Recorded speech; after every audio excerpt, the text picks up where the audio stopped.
السلام علیکم ورحمۃ اللہ وبرکاتہ۔ نحمدہ و نصلی علی رسولہ الکریم، اما بعد فاعوذ باللہ من الشیطان الرجیم، بسم اللہ الرحمن الرحیم۔ ربی اشرح لی صدری ویسر لی امری واحلل عقدۃ من لسانی یفقہوا قولی ربی یسر ولا تعسر وتمم بالخیر۔ آج ہم انشاءاللہ اللہ سبحانہ و تعالیٰ کے نام الرحمن کو پڑھیں گے۔ رحمان بہت زیادہ مہربان، بہت زیادہ رحم فرمانے والا۔ قرآن مجید میں اللہ تعالیٰ فرماتے ہیں قُلِ ادعُوا اللَّهَ أَوِ ادعُوا الرَّحْمَٰنَ أَيَّمَا تَدْعُوا فَلَهُ الْأَسْمَاءُ الْحُسْنَىٰ، کہہ دو اللہ کو پکارو یا رحمان کو پکارو، تم جس کو بھی پکارو گے سو یہ بہترین نام اسی کے ہیں۔ یعنی کہ چاہو تو اللہ کہہ کے پکارو یا پھر رحمان کہہ کے پکارو، کیونکہ رحمان بھی اس کا نام ہے۔ اور قرآن مجید کی ہر سورت سے پہلے سوائے سورت توبہ کی بسم اللہ الرحمن الرحیم آتا ہے کہ اللہ کے نام کے ساتھ شروع کرتے ہیں جو بہت مہربان، بار بار رحم فرمانے والا ہے۔ تو اس سے ہمیں یہ پتہ چلتا ہے کہ اللہ سبحانہ و تعالیٰ کی اس صفت کی قرآن پاک میں بہت زیادہ تکرار ہے۔ سورہ فاتحہ کے شروع میں بھی الحمدللہ رب العالمین الرحمن الرحیم، سب تعریف اللہ کے لیے ہے جو رب ہے تمام جہانوں کا۔ تو کون ہے وہ رب جو بہت ہی مہربان ہے، جس نے ہم پر ساری نعمتیں اس زمین کے اندر سے بھی نکالیں اور آسمان سے بھی برسائیں اور ہر طرح سے ہمیں مالا مال کیا۔ یہ سب اس کی رحمت کی وجہ سے ہے، ورنہ ہم نے اپنے رب کے لیے کیا کیا، اسے تو ہماری ضرورت بھی نہیں۔ ارشاد باری تعالیٰ ہے کاتب علی نفسہ الرحمہ، اس نے اپنے اوپر رحمت کو لازم کر رکھا ہے، لکھ رکھا ہے، یعنی کہ اس کی رحمت ہر چیز پر چھائی ہوئی ہے، ہر چیز پر غالب ہے۔ وہ بندوں کے ساتھ معاملہ بندوں کے اعمال کے مطابق نہیں کرتا، وہ اپنی رحمت کے ساتھ کرتا ہے۔ اور ہم بندے جو ہیں وہ دن رات گناہ کرتے ہیں، دن رات اپنی جانوں پر ظلم کرتے ہیں، مگر وہ ہم پر رحمت کرتے ہوئے ہماری جو تمام ضروریات ہیں ان کو پوری کرتا ہے۔ الرحمن بہت ہی مہربان ہے۔ اس کی یہ رحمت صرف انسانوں پر ہی نہیں، تمام مخلوقات پر ہے، تمام حیوانات پر ہے، اور پھر یہ رحمت ہی ہے جو انسان کے لیے امید اور آرزو کے دروازے کھولتی ہے اور انسان کے اندر چھپی ہوئی فطرت کو ابھارتی ہے، اسے نیک عمل پر ابھارتی ہے اور اس کے اندر سے خوف اور مایوسی کو دور کرتی ہے اور انسان کے دل میں امن و امان کا احساس دلاتی ہے، کیونکہ اسے معلوم ہے کہ اس کا رب بہت ہی مہربان ہے، بہت ہی رحم فرمانے والا ہے، جو ہر حال میں اپنے بندے کا خیال رکھنے والا ہے، خواہ بندہ نیک کام کر رہا ہو یا گناہ کے کام۔ تو رحمان کا یہ نام صرف اس کے رحمان کے لیے ہی خاص ہے، اس لیے کوئی شخص اپنا نام صرف رحمان نہیں رکھ سکتا۔ ہاں، اللہ سبحانہ و تعالیٰ کو جو نام پسند ہیں وہ عبد الرحمن ہیں، یعنی کہ رحمان سے پہلے عبد کا لفظ لگایا جائے کہ بندہ خود رحمان نہیں ہو، کیونکہ کسی بھی انسان کے اندر رحمان جیسی صفت نہیں ہو سکتی۔ ہاں، وہ رحمان کا بندہ ضرور ہو سکتا ہے۔ قرآن مجید میں بہت سی جگہوں پر اللہ سبحانہ و تعالیٰ کے اس نام کا ذکر آیا ہے، تقریباً 45 جگہوں پر بسم اللہ الرحمن الرحیم کے علاوہ، اور قرآن مجید کی ایک سورت بھی اس کا نام کے ساتھ ہے، سورہ الرحمن۔ یہ بہت ہی خوبصورت اور پیاری سورت ہے جس میں اللہ سبحانہ و تعالیٰ کی بہت سی نعمتوں کا ذکر ہوا ہے جو اس نے اپنے بندوں کے لیے دنیا اور آخرت کے لیے تیار کی ہے۔ بہت ہی بہترین چیزیں، ان میں سے ایک ایک چیز کا نام لیا، لیکن حیرت ہوتی ہے کہ سب سے پہلے اس نے اپنی جس نعمت کا ذکر کیا وہ ہے قرآن کی تعلیم۔ ارشاد باری تعالیٰ ہے کہ سورت کا آغاز ہوتا ہے الرحمن علم القرآن،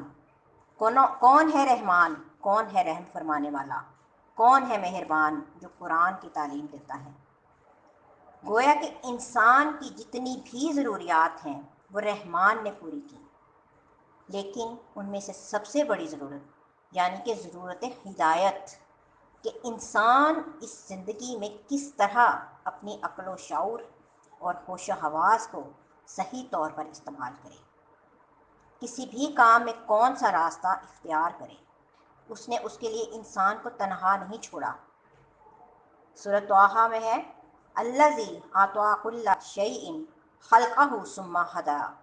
کہ جس نے ہر چیز کو ایک صورت بخشی پھر راہ جو ہے وہ دکھائی۔ تو جس طرح اس نے پودوں کو سکھایا کہ انہوں نے کیا پیدا کرنا ہے، کیسے ظاہر ہونا ہے، جس نے ایک چھوٹے سے چھوٹے جانور کو اپنا کام سکھایا، اسی نے انسان کو زندگی گزارنے کا مکمل ضابطہ حیات دیا، بہترین طریقہ سکھایا اور انسان کی ہدایت کا بندوبست کیا اور قرآن کی تعلیم دی۔ پھر اس کے بعد خلق الانسان، انسان کی تخلیق کی بات ہوئی کہ یہ بھی اس کی رحمت ہے۔ علمہ البیان، اس کو بولنا سکھایا، اسے اظہار خیال کرنا سکھایا،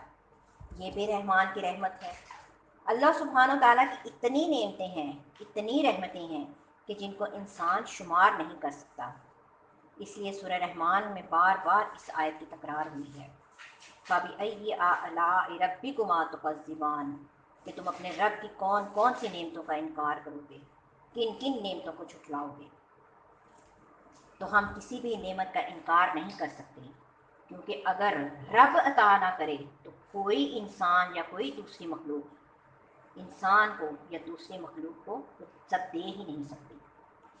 اسی طرح نبی کریم صلی اللہ علیہ وآلہ وسلم نے بہت سی احادیث میں اللہ سبحانہ و تعالیٰ کی اس صفت کا ذکر کیا ہے، اس نام کا ذکر کیا ہے اور اس کی نسبت سے کچھ تعلیمات دی ہیں۔ ایک حدیث میں نبی صلی اللہ علیہ وآلہ وسلم نے فرمایا کہ گھوڑے 3 قسم کے ہوتے ہیں، بعض گھوڑے تو رحمان کے ہوتے ہیں اور بعض انسان کے اور بعض شیطان کے، اور رحمان کا گھوڑا تو وہ ہوتا ہے کہ جسے اللہ کے راستے میں باندھا جائے۔ تو گویا کہ اللہ سبحانہ و تعالیٰ کی یہ رحمت ہے کہ اس نے ہمارے لیے سواریوں کا انتظام کیا، یہ اس کی رحمت ہے کہ اس نے ہمارے کھانے پینے کے لیے طرح طرح کی چیزیں اگائیں، اس کی رحمت ہے کہ اس نے ہماری زبان کو ذائقہ چکھنے کی قوت دی، مختلف چیزوں کو چکھ سکیں اور ان سے لطف اندوز ہو سکیں۔ اور یہ اس کی رحمت ہے کہ اس نے صرف چکھنے کی ہی نہیں، سونگھنے کی صلاحیت بھی تھی، پھر اس نے ہمیں دیکھنے کی صلاحیت بخشی، یہ بھی اس کی رحمت ہے، پھر اسی طرح اس نے چھونے کی صلاحیت بھی بخشی، یہ بھی اس کی رحمت ہے۔ یہ سب اس کی رحمت ہی تو ہے کہ اس نے اپنے بندوں کو اتنی بہترین قوتوں اور صلاحیتوں سے نوازا۔ ان ساری نعمتوں کے ہوتے ہوئے انسان اپنے رب کا بڑا ہی ناشکرا ہے اور رب کی اس بات کا شکوہ بھی کرتا ہے رب سے۔ وہ رب ہے رب و رحیم، قرآن مجید میں بھی بتائے گئے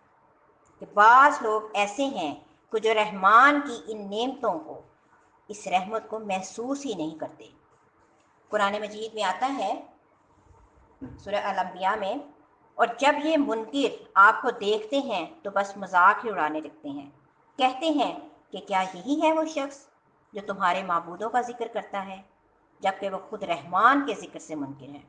یعنی رحمان کی دی ہوئی ساری رحمت سے، نعمتوں سے فائدہ اٹھاتے ہیں لیکن اس کو یاد نہیں کرتے، اس کی رحمت کو محسوس نہیں کرتے، اور جب ان سے کہا جاتا ہے کہ رحمان کو سجدہ کرو تو کہتے ہیں کہ رحمان کیا ہوتا ہے، لیکن اس کے باوجود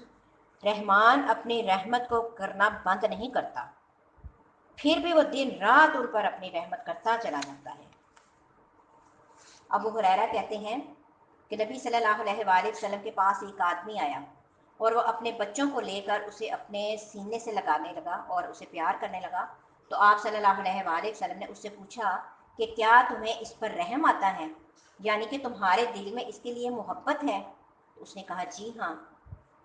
تو آپ صلی اللہ علیہ وآلہ وسلم نے فرمایا کہ اللہ کو تم پر اس سے زیادہ رحم آتا ہے، یعنی جس طرح ایک باپ یا ماں اپنے بچے سے پیار کرتی ہے، اس پر رحم اور شفقت کرتی ہے، تو فرمایا کہ اللہ سبحانہ و تعالیٰ کو اس سے بھی زیادہ تم پر رحم آتا ہے اور وہ سب سے بڑھ کر رحم کرنے والا ہے، پھر اس کی رحمت اس کے غضب پر غالب ہے۔ حضرت ابو ہریرہ رضی اللہ تعالیٰ عنہ کہتے ہیں کہ نبی صلی اللہ علیہ وآلہ وسلم نے فرمایا کہ جب اللہ تعالیٰ اپنی مخلوق کو پیدا کر چکا تو اپنی کتاب یعنی لوح محفوظ میں جو اس کے پاس عرش پر موجود ہے، اس نے یہ لکھ دیا کہ میری رحمت جو ہے میرے غضب پر حاوی ہے، یعنی کہ اللہ تعالیٰ کی رحمت اس کے غضب اور اس کے غصے سے کہیں زیادہ ہے۔ ایک اور حدیث میں سے ہمیں پتہ چلتا ہے کہ اس کی رحمت کے 100 حصے ہیں، جن میں سے اس نے صرف ایک حصہ زمین پر اتارا ہے۔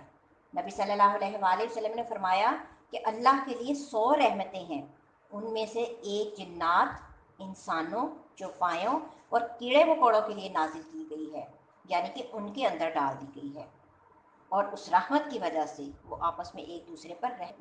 مہربانی اور شفقت کرتے ہیں۔ اور اللہ سبحانہ تعالیٰ نے 99 رحمتیں بچا کر رکھی ہیں، جن سے وہ قیامت کے دن اپنے بندوں پر رحمت کرے گا۔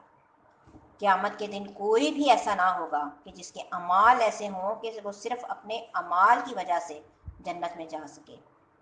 اسی لیے اللہ سبحانہ تعالیٰ نے جنت کو بھی اپنی رحمت کہا ہے کہ تو میری رحمت ہے، تیرے ذریعے میں جس پہ چاہوں گا رحم فرماؤں گا۔ یعنی کسی بھی انسان کا جنت میں جانا صرف اور صرف اللہ کی رحمت کی بنا پر ہے۔ پھر یہ سوال پیدا ہوتا ہے کہ صرف اللہ کی رحمت سے ہی جنت میں جانا ہے، تو پھر ہم اچھے عمل کرنے کی کیا ضرورت ہے؟ ہاں، اچھے اعمال جو ہیں وہ نیک اعمال اللہ سبحانہ تعالیٰ کو راضی کرنے کے لیے اللہ کی رحمت کو جوش میں لاتے ہیں، وہ اس کی رحمت کو لانے کا سبب بنتے ہیں۔ ایک اور حدیث میں بھی آتا ہے کہ نبی صلی اللہ علیہ وآلہ وسلم نے فرمایا کہ اللہ تعالیٰ نے اپنی رحمت کو 100 اجزاء میں تقسیم کیا ہے، جن میں سے 99 اس کے اپنے پاس ہیں اور ایک حصہ اس نے زمین پہ نازل کیا ہے۔ اسی ایک حصے کی وجہ سے جو اس نے پوری مخلوق کے اندر بانٹ دیا، مخلوق ایک دوسرے کے ساتھ نرمی اور مہربانی کا معاملہ کرتی ہے، صرف اسی رحمت کی وجہ سے اچھائی سے پیش آتی ہے۔ پھر یہ کہ قیامت کے دن اس ایک حصے کی واپسی اور اللہ کے دوستوں کو اسی سے مکمل فائدہ پہنچے گا۔ وہ دوست کون ہیں؟ وہ جو اللہ سبحانہ و تعالیٰ کی اس دنیا میں اس کو راضی کرتے ہیں، اس کے احکامات پر چلتے ہیں، اس کی عبادت کرتے ہیں، اس کی اطاعت کرتے ہیں اور اس کی رضا کو اپنی رضا کے آگے رکھتے ہیں۔ ایسے لوگوں پر اللہ سبحانہ و تعالیٰ نے اپنی تمام رحمتیں جو ہیں وہ ان پر نازل کر دے گا۔ اس دنیا میں اگر انسان اللہ سبحانہ و تعالیٰ کی رحمت کو محسوس کرنا چاہے تو اس کے لیے لازم ہے کہ وہ باہر نکلے اور زمین و آسمان کی تخلیق پر غور کرے اور اللہ تعالیٰ کی قدرت کے مشاہدات کو دیکھے کہ کس طرح بارش برستی ہے، کیونکہ بارش بھی اس کی رحمت کا ایک حصہ ہے، اور پھر کس طرح دن رات میں، اور دن جو رات ہے وہ دن میں تبدیل ہو جاتا ہے، اور کس طرح زمین پر یہ تبدیلی آ جاتی ہے، کس طرح سورج کی تپش جو ہے فصلوں کو پکاتی ہے، اور کس طرح چاند کی روشنی راتوں کو ٹھنڈک بخشتی ہے۔ گرمی کے بعد جب ٹھنڈی ہوا چلتی ہے تو یہ ہوا کون چلاتا ہے؟ یہ بھی رب کی رحمت ہے۔ اگر ہم خود اپنے آپ پر غور کریں تو ہم ایک دن میں کتنی نافرمانیاں کر جاتے ہیں، لیکن دیکھیں کہ اس کے باوجود ہم چلتے پھرتے ہیں، کھاتے پیتے ہیں، سب کچھ کرتے ہیں، اور پھر اللہ تعالیٰ ہمیں پلٹنے کا موقع بھی دیتے ہیں کہ ہم اس سے معافی مانگیں تو معاف بھی کر دے گا۔ یعنی ساری نعمتیں لینے کے بعد حق تو یہ تھا کہ ہم اس کا شکر ادا کرتے، ہم کیا کرتے ہیں؟ اس کی نافرمانی کرتے ہیں، الٹا ہم اس کو ناراض کرتے ہیں، تو وہ پھر بھی ہمیں نہیں چھوڑتا۔ اس کی رحمت کو دیکھیں، وہ پھر بھی اپنی طرف بلاتا ہے کہ آؤ اپنے رب کی طرف پلٹ آؤ، اس کی رحمت تمہیں ڈھانپ لے گی۔ پھر آپ دیکھیے کہ دنیا میں یہ ساری نعمتیں، رحمتیں تو سب کے لیے عام ہیں، لیکن ایک دن پھر ایسا آئے گا کہ جب بندوں میں فرق کر دیا جائے گا۔ ایک طرف اس کے اطاعت گزار بندے ہوں گے جن پر وہ اپنی ساری نعمتیں اور رحمتیں پوری کرے گا، اور دوسری طرف اس کے گناہ گار بندے ہوں گے، ان گناہ گاروں میں سے بھی بہت سو کو بخش دے گا، مگر صرف ان کو چھوڑ دے گا جو شرک کرنے والے ہیں، ان کو نہیں بخشے گا، کیونکہ اللہ سبحانہ و تعالیٰ نے فرمایا کہ اگر اللہ تعالیٰ سارے گناہوں کو معاف کر دے گا مگر شرک کا گناہ معاف نہیں کرے گا۔ جیسا کہ باقی ناموں کے ساتھ اللہ سبحانہ و تعالیٰ کو پکارا جاتا ہے، اسی طرح اس کی اس صفت کے ساتھ بھی اس کو پکارنا چاہیے ہمیں۔ نبی صلی اللہ علیہ وآلہ وسلم نے کچھ ایسی دعائیں سکھائی ہیں کہ جن میں رحمان کا ذکر آتا ہے، مثلاً کہ نماز کے دوران دو سجدوں کے بیچ میں جو دعا ہے، اللہم اغفر لی ورحمنی، کہ اے اللہ مجھے بخش دے اور مجھ پر رحم فرما۔ اسی طرح قرآنی دعاؤں میں سے بھی واعف عنا واغفر لنا ورحمنا، یہ الفاظ آتے ہیں کہ اے اللہ تو ہمیں معاف کر دے، ہمیں بخش دے اور ہم پر رحم فرما۔ اور والدین کے لیے جو خاص دعا اللہ تعالیٰ نے اپنے بندوں کو سکھائی ہے وہ بھی رحمت کی دعا ہے۔ وقل رب ارحمہما کما ربیانی یا صغیرا، کہ اے اللہ ان دونوں پر بھی یعنی میرے والدین پر رحم فرما جیسے انہوں نے چھوٹا ہونے کی حالت میں مجھے پالا تھا،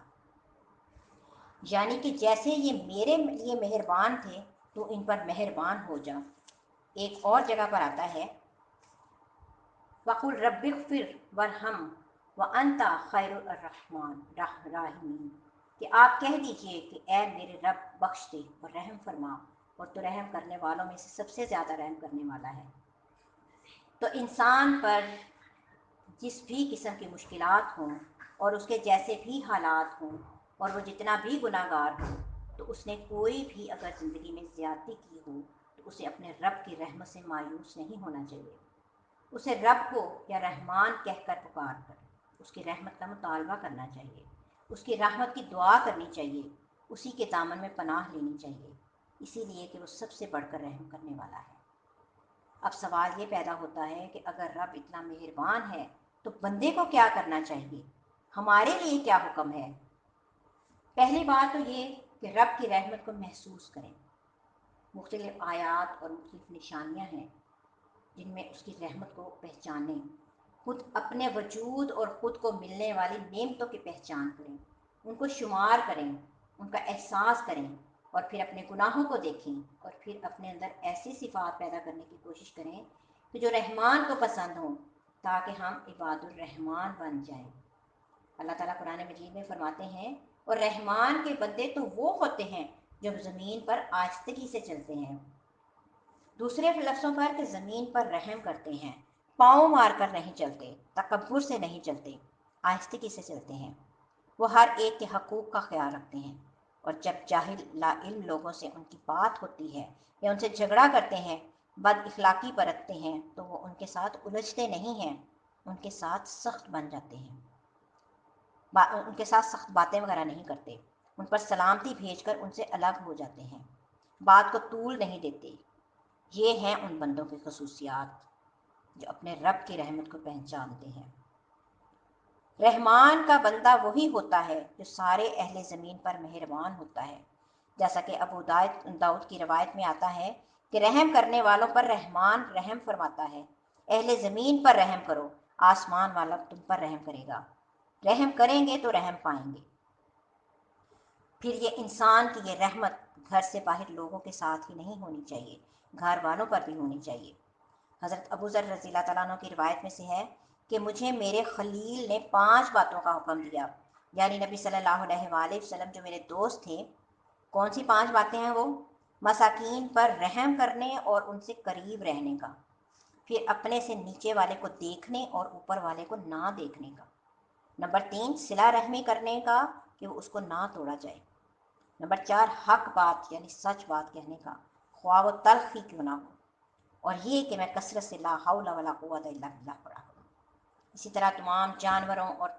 پرندوں پر بھی رحم کرنے کا حکم ہے۔ نبی صلی اللہ علیہ وآلہ وسلم نے فرمایا کہ جس نے رحم کیا اگرچہ چڑیا کو ذبح کرنے کا ہی معاملہ کیوں نہ ہو، یعنی کہ ایک جانور کو ہی ذبح کرنا کیوں نہ ہو، اللہ تعالیٰ قیامت کے دن اس پر رحم فرمائے گا۔ ہمیں ہر ایک کا احساس کرنا چاہیے، خواہ کوئی کتنا ہی عبادت گزار کیوں نہ ہو، اور اگر وہ بندوں پر رحم نہیں کرتا تو وہ رحم کا مستحق نہیں۔ تو اللہ تعالیٰ سے دعا ہے کہ وہ ہم سب پر رحم کریں فرمائے اور ہمارے دلوں کے اندر دوسروں کے لیے رحم کا جذبہ ڈال دیں۔